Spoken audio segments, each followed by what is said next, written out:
میرے عزیزوں، ایک بات مجھے یاد آتی، ایک نوجوان کا کردار بڑا عجیب تھا۔ میلاد کا دن تھا 12 ربیع الاول، میں ٹرین سے اتر رہا تھا، ایک نوجوان مجھ سے کہنے لگا، حضرت میں چاہتا ہوں کہ آج حضور کی بارگاہ میں کوئی اچھا تحفہ پیش کروں۔ صاحب جھنڈے، کمکمے، مٹھائیاں سب لگا کر کے تو تحفے پیش کرتے۔ اس نے کہا میں کچھ ایسا کرنا چاہتا ہوں حضور پاک صلی اللہ تعالی علیہ وسلم کو خوش ہوں۔ میں اتر رہا، اچانک ذہن میں بات آئی، کہا اللہ کے نبی کے اخلاق یہ تھے کہ وہ بوڑھوں کی مدد کرتے، ان کا بوجھ اٹھاتے۔ مکہ میں حضور مشہور تھے اس بات پر۔ ہم اتر رہے ہیں، دیکھو ٹرین سے کوئی بوڑھا اتر رہا، اس کا سامان اٹھا کر پہنچا دو، سنت ہے یہ بھی۔ اور آج 12 ربیع الاول ہے، تم حضور کی بارگاہ میں خراج عقیدت پیش۔ یہ بات کہا اور میں گزر گیا۔ ایک بوڑھی عورت 2 بڑے بڑے شاپر لے کر آ رہی، اس کے پاس گئے اور کہا کہ اماں جی مجھے دو، میں اٹھاتا ہوں۔ وہ پہلے تو گھبرائی کہ تو کیوں اٹھائے گا، تو کلی ہے کیا ہے، میرا سامان کیوں نہیں دوں گی، نہیں دے رہی تھی۔ اور کیوں دے اجنبی کو؟ اس نے اصرار کیا اماں جی دے دو دے دو، اٹھا لوں گا۔ کہا اتنا کیوں کہہ رہا ہے بیٹا، تو سامان لے کے بھاگنا ہے، کیا کرنا ہے؟ اس نے صاف صاف سمجھا، اماں جی بات یہ ہے آج 12 ربیع الاول کی تاریخ ہے، ہمارے پروفیٹ محمد صلی اللہ علیہ وسلم کا جنم دن ہے، اور ان کی عادت تھی کہ وہ بوڑھے لوگوں کا بوجھ اپنے ہاتھ اٹھاتے تھے۔ میں چاہتا ہوں کہ ان کا عمل دہراؤں،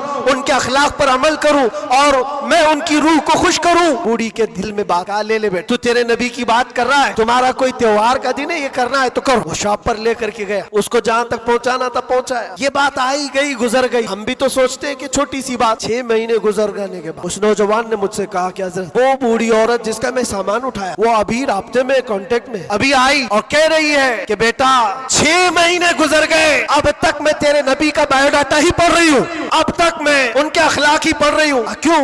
تیرے اس عمل نے مجھے اتنا متاثر کہ اس زمانے کا کوئی جوان، ارے میرے بیٹے میرے پوتے نہیں آئے مجھے لینے، کسی اور کا بیٹا میرا سامان اٹھا رہا ہے، اس کے اندر اتنا اثر کہاں سے آیا؟ اور جب تو نے بتایا تیرے نبی کے عمل ہے، میں نے سوچا کہ اس نبی کو کیوں نہ پڑھوں۔ پڑھتے پڑھتے میں اس مقام پر پہنچ گئی، بتاؤ تیرا نبی کہاں ہے، میں بھی جاؤں غلامی میں شامل ہو جاؤں۔